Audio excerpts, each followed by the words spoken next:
Olá, você está ouvindo o podcast Bizarrismos, o podcast que conta a sua história. Os relatos enviados são tratados de forma anônima, os temas são recorrentes e você pode enviar a sua história para o e-mail contato@bizarrismos.com.br. Para acompanhar os nossos posts, novidades, indicações e curiosidades, segue a gente lá no Instagram, @bizarrismos. Obrigada por estar aqui conosco e bom podcast.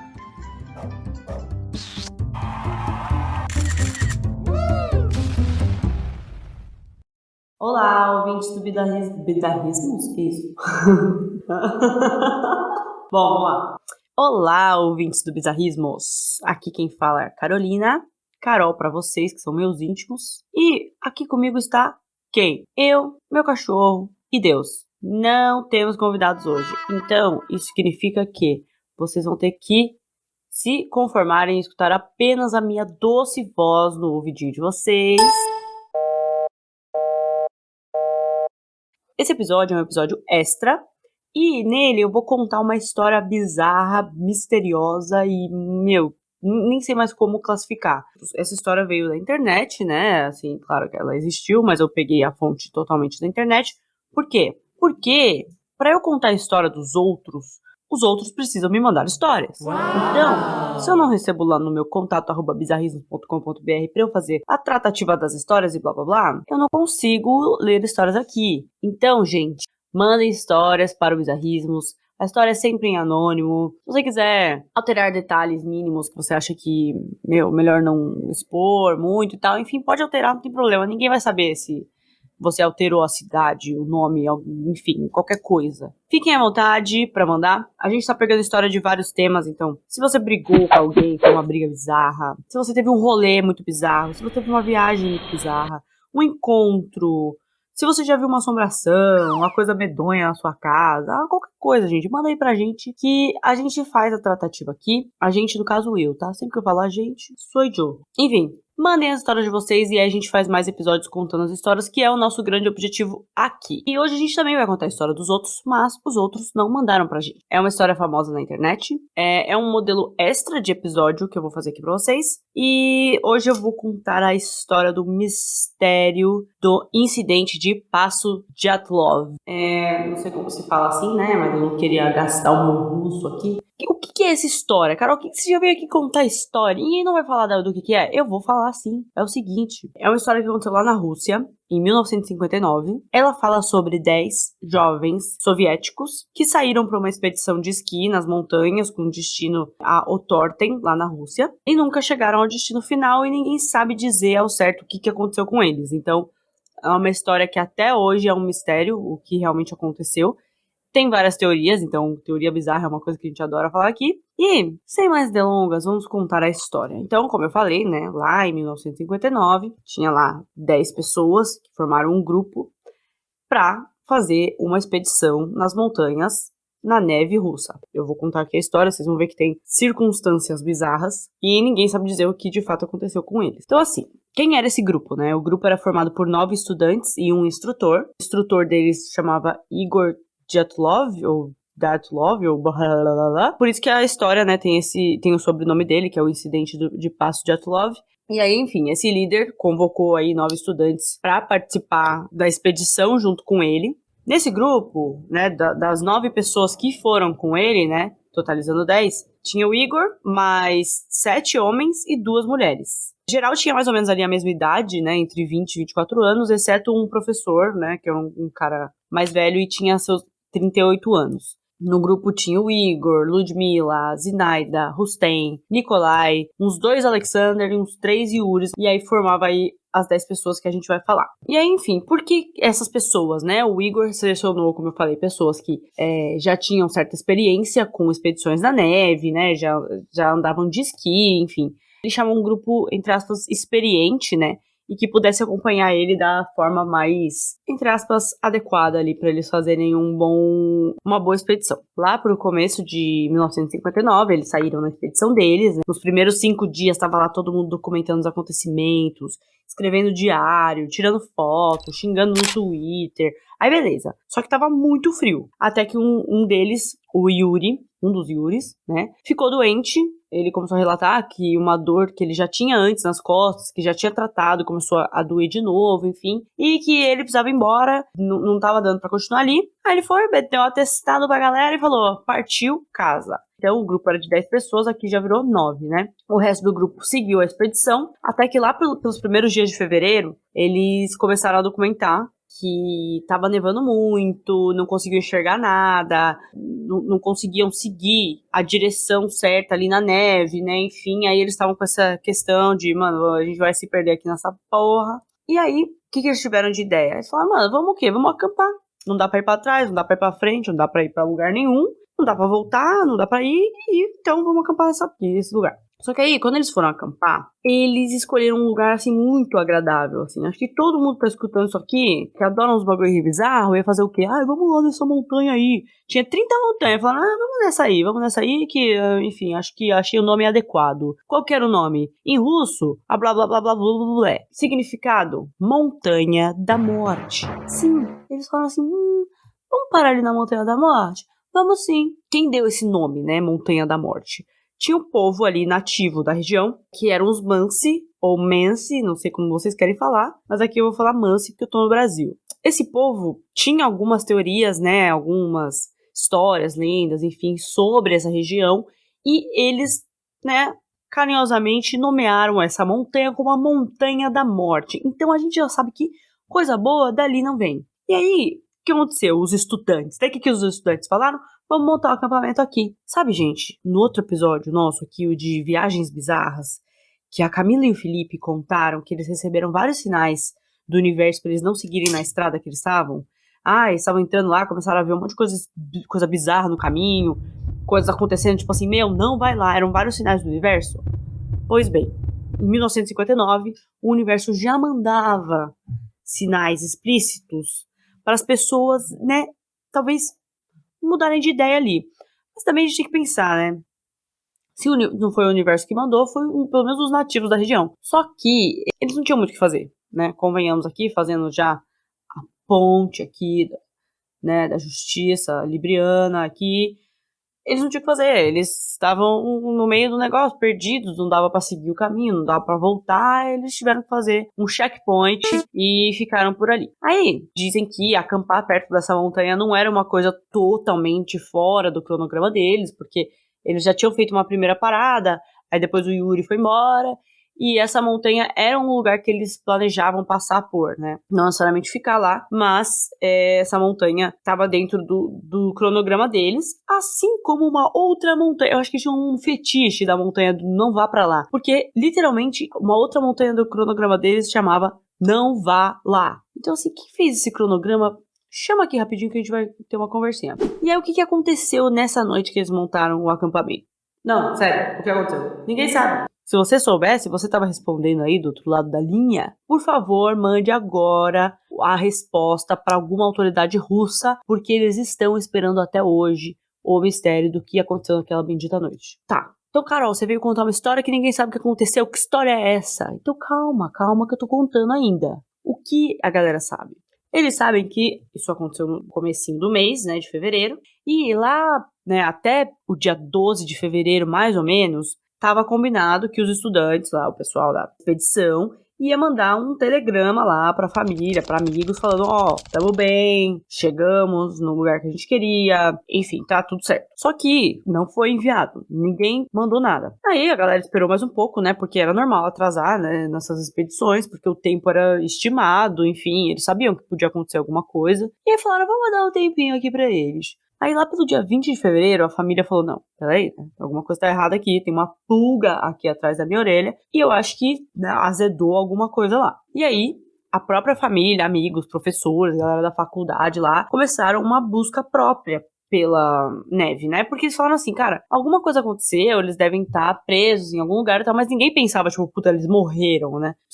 Dei um spoiler aqui. Mas enfim, começaram a busca pelo grupo. Aí depois, né, falaram, não estamos achando nada. Enfim, aí acionaram a Guarda Civil, todo mundo lá. E falaram, vamos fazer aqui uma campanha pra todo mundo ajudar. E aí veio, mano, helicóptero, avião, míssil, foguete, balão, urubu, tudo que voava tava lá tentando achar essa galera. E aí deu certo, porque aí finalmente, né, avistaram lá o acampamento deles e viram que tava, tipo, em torno de uns 10 quilômetros do destino final deles. Aí, ok, a galera foi lá, correndo, vamos lá, o que tá acontecendo? Chegaram no lugar do acampamento. E o que tinha lá? Tinha uma barraca rasgada, os sapatos da galera, tipo, tudo. Na verdade, não só o sapato, todos os itens, assim, que a galera levou, tava lá dentro da barraca. Aí tinha, assim, em volta, muita pegada desgovernada, assim, uma ia pra lá, outra ia pra cá, outra saía voando. E aí ninguém conseguiu entender muito bem ali, tipo, as pegadas, enfim, as pistas. E o que mais?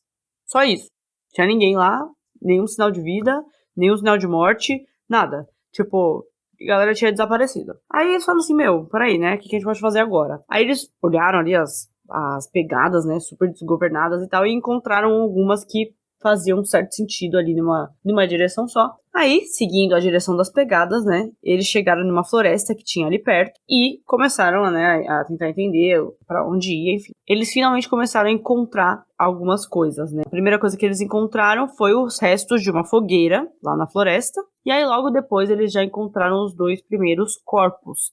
E, galera, aqui é um momento que eu vou falar umas coisas um pouquinho, entre aspas, gráficas, pra poder explicar pra vocês o que aconteceu ali, né? Tipo, como que os corpos estavam, o que era mais bizarro em relação aos corpos. Então, se você é mais sensível pra esse assunto, dá uma pulada aí de uns 2 minutos de episódio. E aí, se você voltar pro episódio e eu ainda estiver falando disso, você pula mais 2 minutos, ok? Combinado? Combinadíssimo. Vamos lá. Agora que estamos aqui só nós que vamos ouvir esse assunto. E você que é sensível a esse assunto, por que você não pulou ainda? Preciso voltar a falar aqui a história. Obrigada. Enfim, o que aconteceu? Os 2 primeiros corpos, né? Os 2 eram homens e os 2 estavam semi-nus. Aí o pessoal já falou, pelo amor de Deus, né? O que aconteceu aqui? O cara tá semi-nu no meio da friaca aqui da neve da Rússia e ninguém sabia dizer o que aconteceu. Enfim, né? Acharam, no mínimo, estranho e no máximo também. E ok, os corpos estavam como? Sem sinal de violência, sem sinal de luta, enfim. Não parecia que eles estavam naquela situação, assim, que de fato entraram, né, em algum conflito físico. E esses corpos também estavam com galhos e folhas jogadas, assim, ao redor. Quando eles os investigadores começaram a analisar os corpos, eles viram que as mãos dos 2 corpos estavam machucadas. E aí eles começaram a ver que os machucados condiziam com o avião que tá passando. Condiziam com o de alguém que tava tentando escalar uma árvore, ou enfim, tava segurando em galhos, assim, com muita força, e enfim. Aí eles deduziram que, provavelmente, esses caras estavam desesperados e tentaram subir nas árvores ali ao redor, e aí os galhos cederam e eles caíram e faleceram ali de hipotermia. Essa foi a primeira coisa que eles pensaram ali, tentando entender a situação, né? E aí tá, depois disso eles continuaram andando mais um pouco e eles encontraram o corpo do Igor, que era o líder do grupo. Aí o corpo do Igor tava como? Tava caído, como se ele estivesse seguindo na direção do acampamento, né? E aí acabou caindo de frente. E ele tava em uma mão, segurando alguns galhos, parecidos com os galhos dos primeiros corpos ali que encontraram, e a outra mão na frente do rosto, como se ele se protegesse de alguma coisa. Seguindo, uns 200 metros à frente, eles encontraram o corpo do Rustem. E o corpo do Rustem estava como? Ele estava com o rosto virado para o chão, com uma fratura de mais de 15 centímetros na cabeça e sem, né, nada por perto dele, assim, tipo, tava com roupa, mas não tinha mais nenhum utensílio com ele. E aí um pouquinho mais à frente eles começaram a ver um pouco de sangue, assim, na neve. E eles acabaram encontrando o 5º corpo, que foi a primeira mulher a ser encontrada, a Zinaida. A Zinaida também estava com o corpo na direção da barraca, assim como os últimos 2, né, que encontraram, como se ela estivesse tentando voltar para lá. Então, né, vai aumentando a hipótese deles de que, ok, estavam tentando voltar ali da região da fogueira pro acampamento. E até aqui, gente, na história, tava tudo meio que conforme, entre aspas, o esperado numa situação dessas. Eles começaram a falar, não tem nada muito fora do normal, tirando a fratura ali na cabeça do rapaz, mas tá tudo dentro do que a gente espera de um desastre da neve. A galera morreu de hipotermia, não se protegeu, enfim, e aparentemente é isso. E aí aqui, gente, vale trazer um argumento científico, olha só se este podcast não é cultura também. Os cientistas, né, apontaram o fato, existe um fenômeno que é o desnudamento paradoxal. O que é isso? Quando a pessoa tem hipotermia, né, tá numa situação de frio extremo, a hipotermia pode induzir um comportamento conhecido como desnudamento paradoxal, que é quando a pessoa, né, o hipotérmico, começa a tirar a roupa dele porque ele tá respondendo a um sentimento que o cérebro dele entende como um calor ardente. Então, ao invés dele sentir, né, ele tá num frio intenso, e aí dá esse paradoxo na mente dele, ela começa a sentir um calor insuportável ao invés do frio que ela de fato está passando. Então, essa é uma hipótese para por que os dois primeiros estavam nus. Tem outras hipóteses também para eles estarem ali só com a roupa íntima. Cadê, gente, o resto do pessoal? A gente achou 5 pessoas até o momento, até onde eu sei. Tinha 10 pessoas no total, sendo que 5 a gente acabou de encontrar, uma já tinha ido embora pra casa, então falta 4 pessoas. Cara, não acharam ninguém ali. Falaram, moiou, azedou pra investigação, não achei os outros corpos, talvez estejam vivos em algum abrigo, enfim. Mas não, o que aconteceu? Mais 2 meses ali de busca, até que lá pra maio, mais ou menos, eles encontraram o pessoal que faltava. Só que aí tudo começa a ficar muito mais estranho. Pessoal que eu mandei pular 2 minutos, pode pular de novo, por favor, que agora eu vou falar umas outras coisas. Talvez a parte mais gráfica esteja aqui. Então, pula aí uns 2 minutinhos, please, pra gente não ter problemas. O que aconteceu lá pra maio, então, né, gente? Começou um leve degelo ali na região, e aí eles começaram a encontrar os outros corpos. Por quê? Os outros corpos estavam enterrados na neve, 4 metros abaixo dos outros corpos, né, na linha dos outros corpos, e aí azedou. Por quê? Eles estavam perto do lugar que eles acharam os outros corpos. Esses corpos estavam vestidos, só que a roupa não fazia sentido nenhum. Era tipo assim, eles estavam com a peça de roupa de um, a outra peça do outro, uma touca, uma outra touca por cima. Parecia que era um amontoado de roupas que, como se você vai achando um monte de roupa e colocando no corpo. Não tava seguindo meio que um padrão de como eles realmente se vestiam, né? Isso aí já ficou um pouquinho estranho. E eles começaram a perceber que parecia que eles tinham pego essas roupas de outras pessoas. Então aí é uma outra hipótese para a nudez lá dos 2 primeiros. Eles podem ter falecido e o pessoal, para se proteger do frio, acabou pegando a roupa deles e aí começaram a ficar com uma vestimenta um pouco bizarra, mas ok. E aí encontraram, né, dos 4 restantes, encontraram primeiro 2 corpos, que era de um homem e de uma mulher. Eles estavam com essas roupas estranhas e tal, enfim.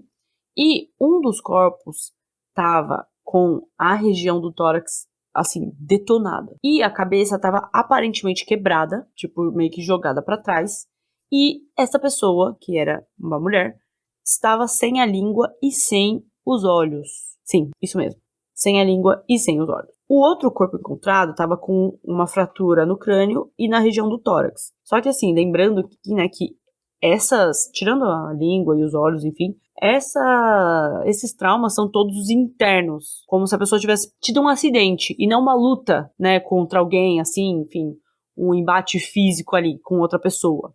Então isso deixava tudo mais bizarro ainda, porque eles falam, cara, o que eles estão com essa sequela de acidente de carro, sendo que, era um atrito muito forte, mas não fazia sentido. Enfim, aí o que acontece? Supostamente, né, outro montanhista também estava sem os olhos, e na época foi relatado que os corpos estavam com uma cor meio alaranjada, uma cor diferente do tom de pele normal deles, e também algumas peças de roupas, de 2 deles, né, estavam com rastros de radioatividade. Então, isso deixava mais bizarro ainda, se é que era possível, porque, tipo, da onde veio isso? E aí, aqui uma observação, né, antes da gente ir para as teorias, algumas fontes falam que eles tinham um ponto de apoio a montanhistas que ficava ali perto e que tinha comida, material de suporte para esqui, enfim. E eles usavam esse lugar para eles não terem que ficar carregando peso na viagem, né, mais peso ainda.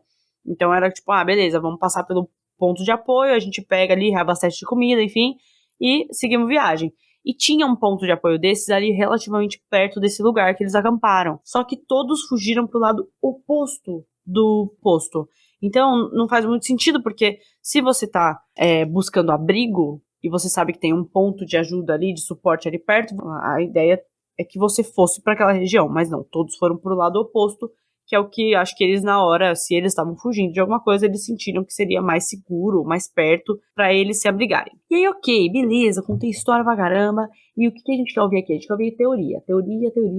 Qual a teoria, então, dos investigadores na época? Na época, as autoridades chegaram lá, vamos digitar aqui o veredito.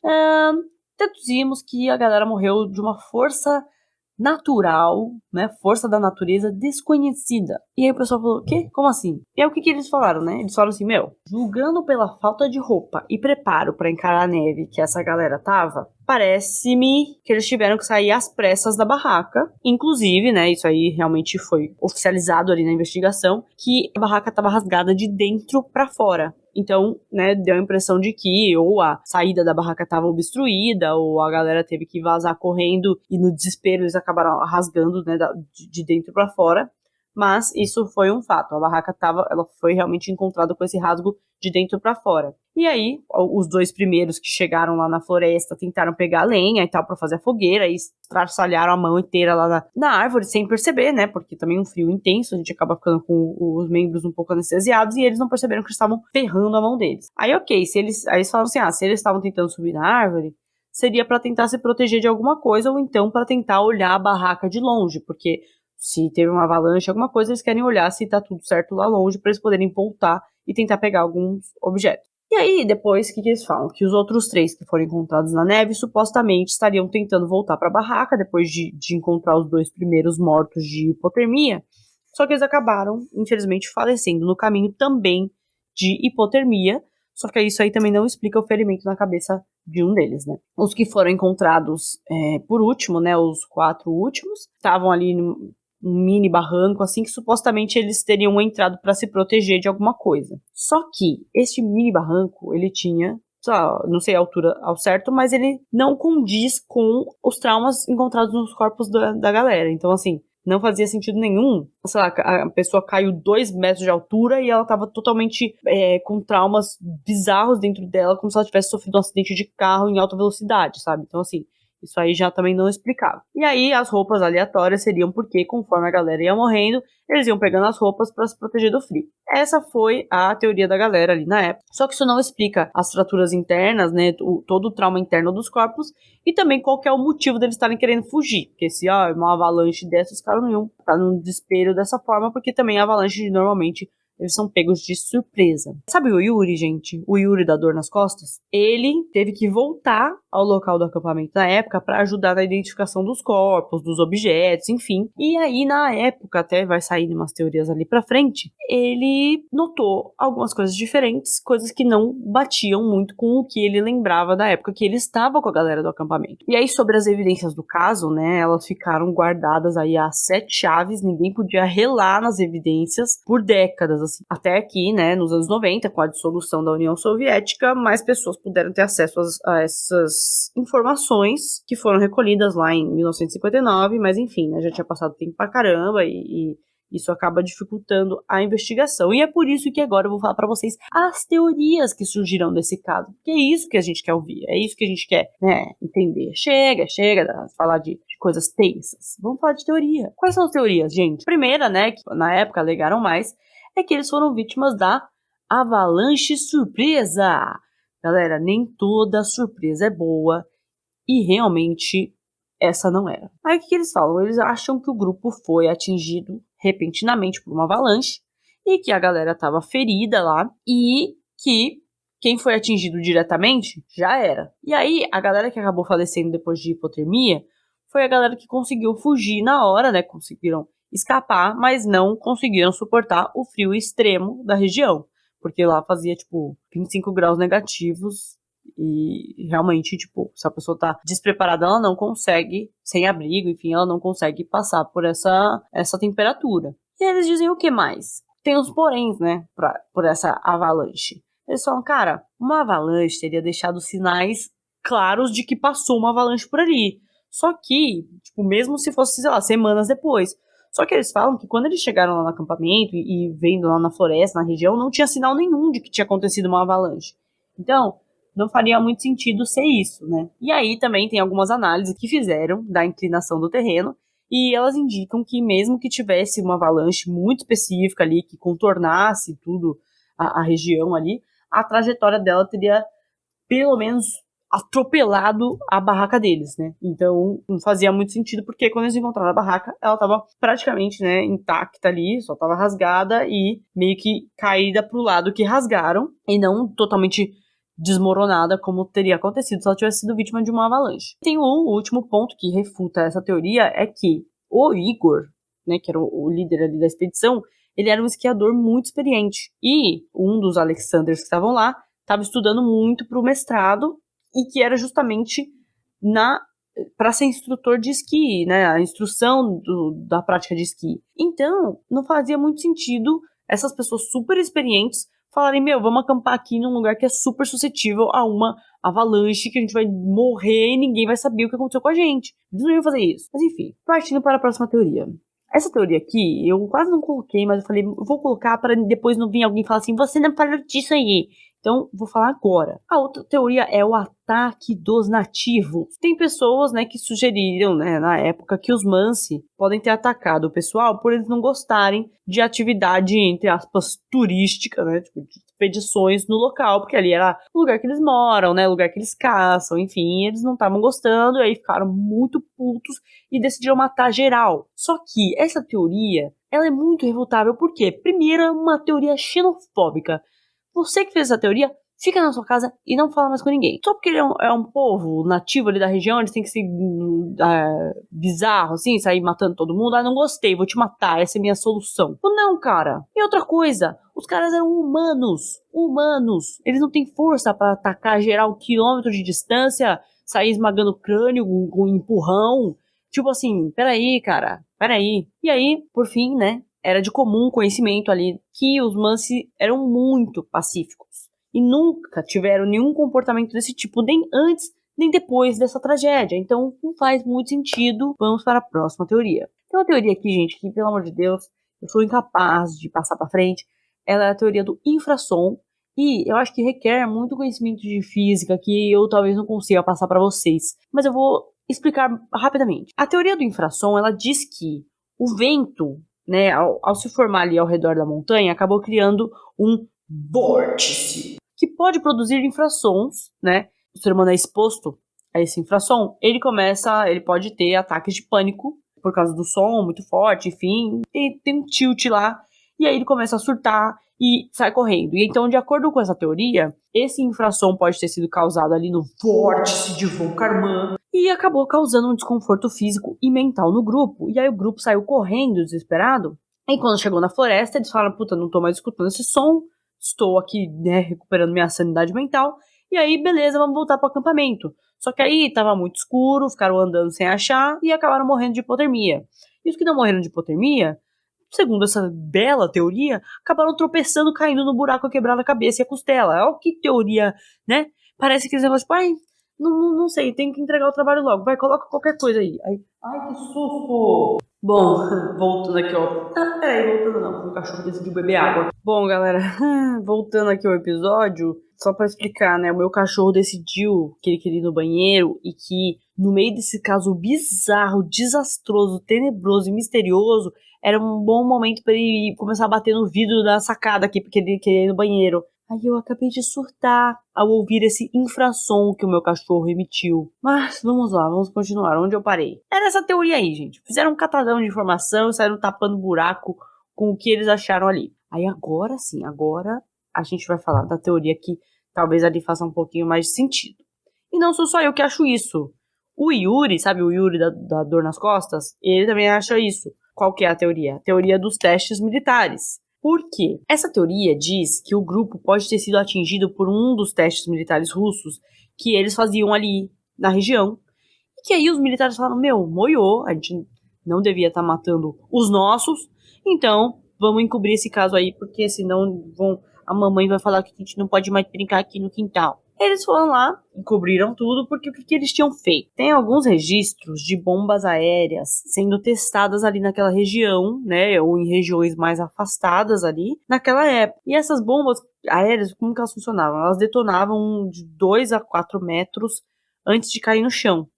E elas podiam causar uns traumas, assim, semelhantes aos que a galera sofreu, né? Então eles teriam sido com o impacto ali arremessados de fortes distâncias, pode ter causado, sim, algumas roupas para ter um pouco de radiação. E aí, o que também conversa com essa teoria? Tem um fato que é, alguns acampantes, acho que é isso, que estavam em outra expedição numa região próxima da onde o pessoal foi encontrado, falaram que no início do ano, assim, né, naqueles meses iniciais, eles tinham visto algumas luzes, uns flashes de luz, ou pontos de luz, né, no céu naquela região, na região daquelas montanhas. Esse fato conversa com a teoria dos testes militares, porque essas luzes que eles viram podem ter sido causadas por essas bombas que estavam testando por ali.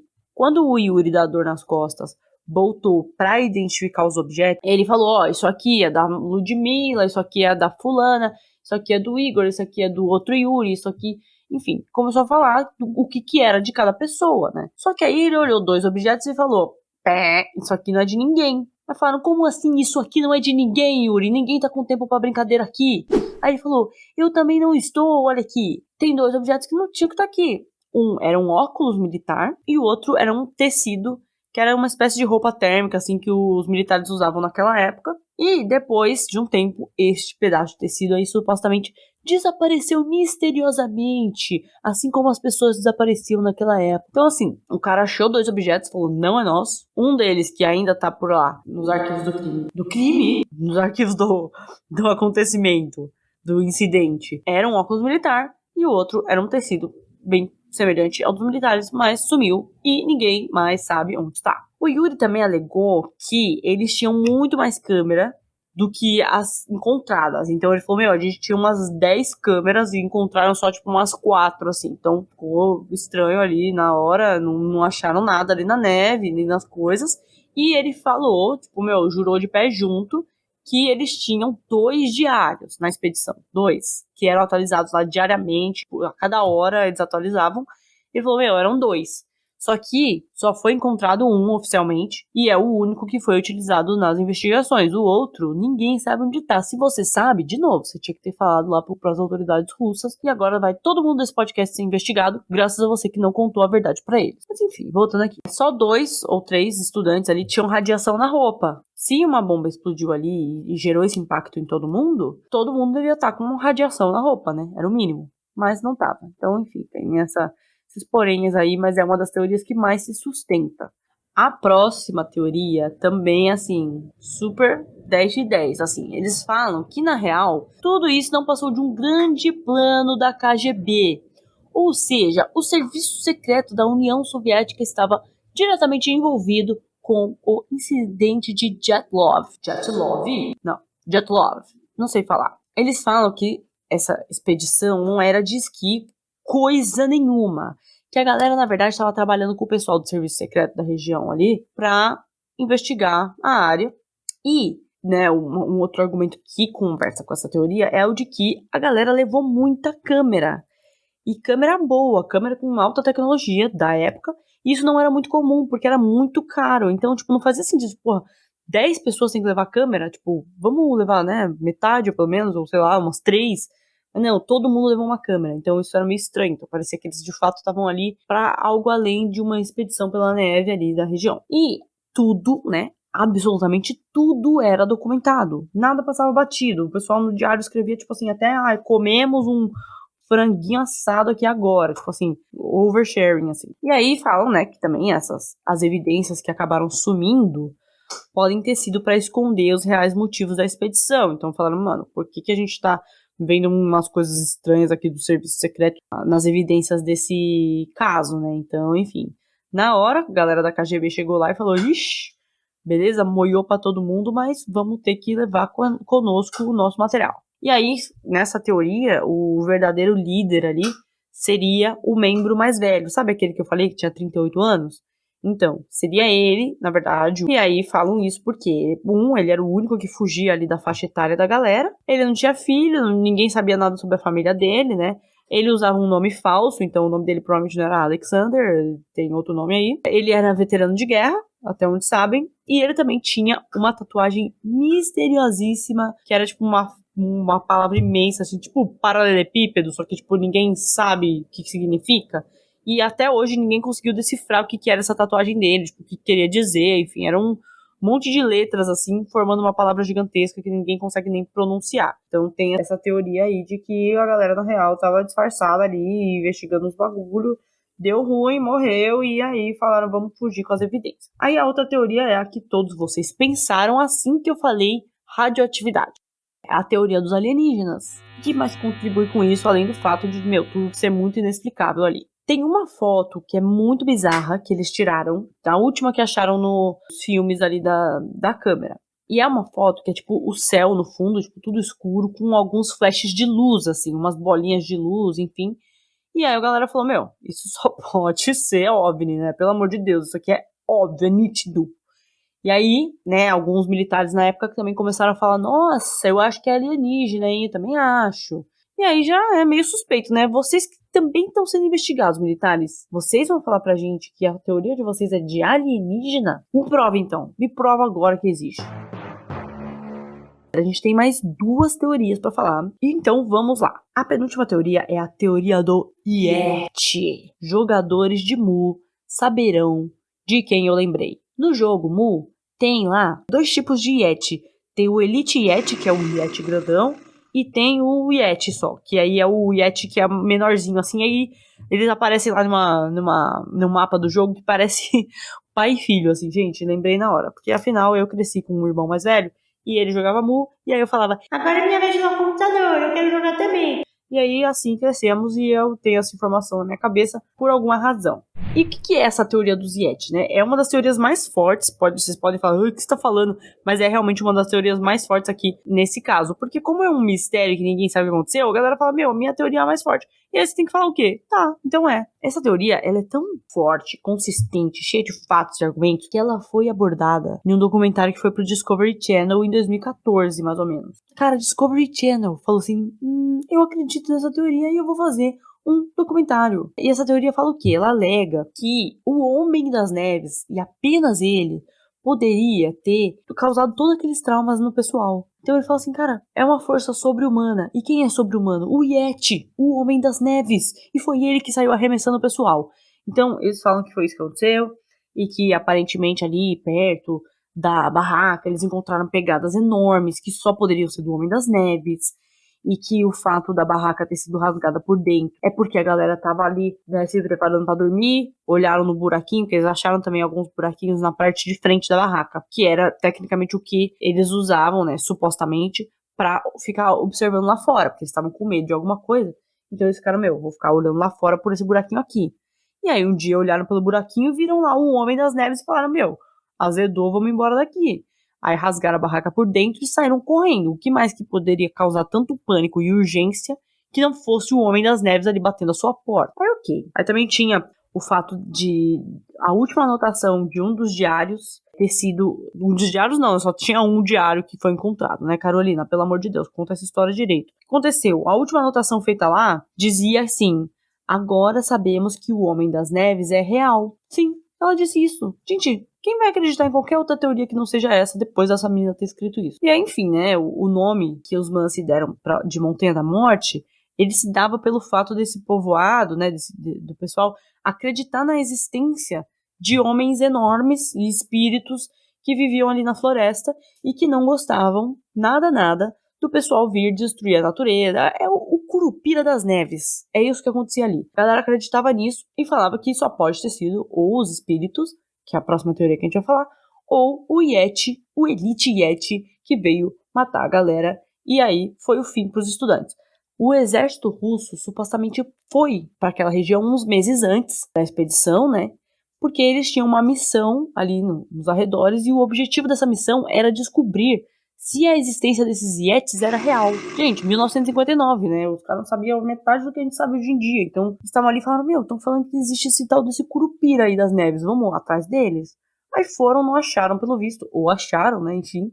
E parece que, no final, quem acabou descobrindo isso da pior forma foram os estudantes.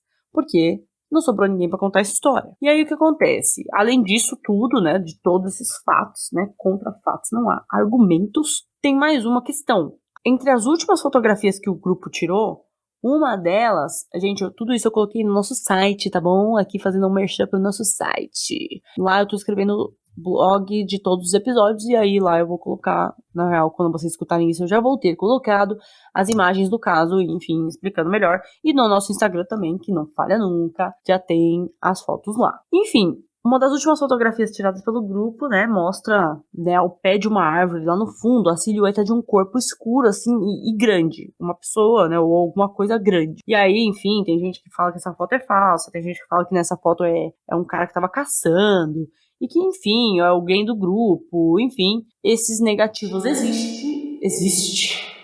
Os negativos existem e estão lá no memorial do Dyatlov, um memorial feito só sobre esse caso e tal, enfim. No negativo original tem essa foto com essa silhueta no fundo. Vamos lá para a próxima teoria que lançaram, é a teoria dos espíritos, que conversa bastante com essa do Yeti, porque o povo Mansi falava, tem criaturas gigantes e monstros e espíritos ali nessa floresta, que são, na verdade, os espíritos das montanhas, e que eram os donos dessa região, e que eles acabavam se vingando dos exploradores da região, porque eles eram contra essa exploração da natureza, enfim, essas expedições. E aí, isso explicaria a violência encontrada nos corpos, né, que seria ali a vingança dos espíritos.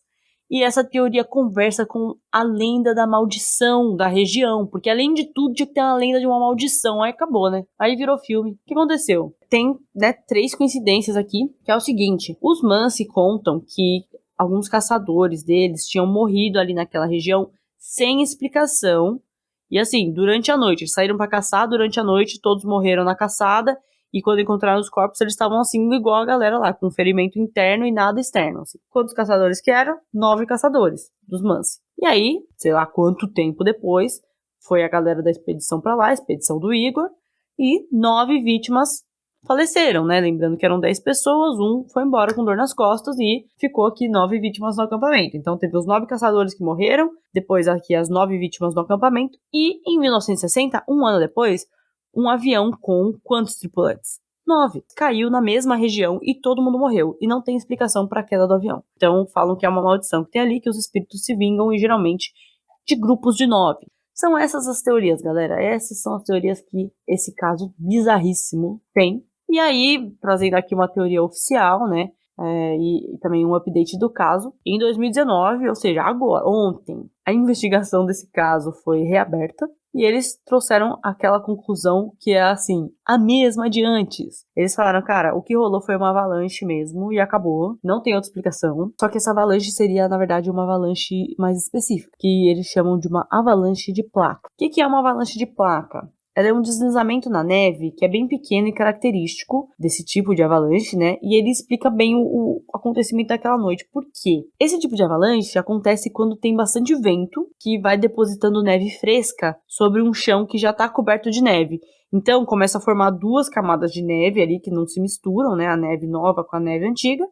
E aí a camada de cima, que é a mais recente, ela pode ir se desprendendo da camada de baixo e causando deslizamento em blocos ou placas. Então, por isso que ela é a avalanche de placa. Então, eles falam que pode ter sido isso, porque esse tipo de avalanche é ainda mais discreta e imprevisível, que apesar delas representarem só 10% do total das avalanches, elas são as que mais matam os montanhistas. Por quê? Justamente porque elas são imprevisíveis e ninguém percebe ela acontecendo ali até que já seja tarde demais. Então, assim, colocando todas as variáveis ali em simulação de um computador, com o terreno do lugar, enfim, cientistas acabaram vendo que seria possível, sim, que um tipo de avalanche desse pudesse ter ocorrido justamente naquele lugar. E como foi muito repentina e pequena, ela não deixou muitos sinais para os investigadores na época.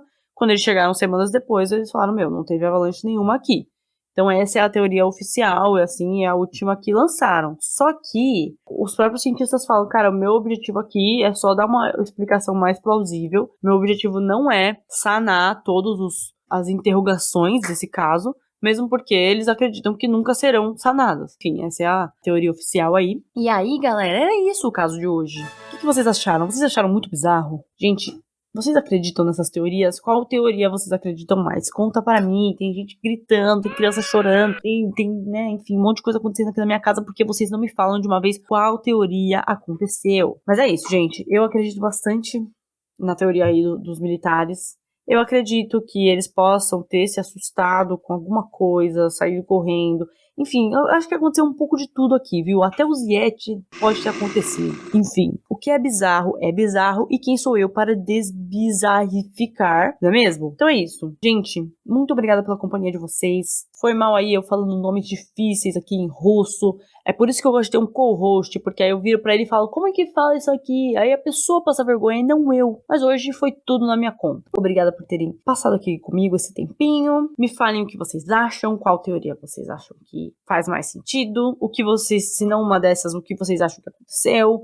Mas lembrando que a ideia aqui é vocês contarem histórias através de mim. Então, mandem a história de vocês, mandem a história dos outros e vamos conversar e contar a história pra todo mundo saber que não é só com um ou outro que acontece essas coisas. Com todo mundo acontece coisa bizarra. E é isso. Beijo e tchau, tchau.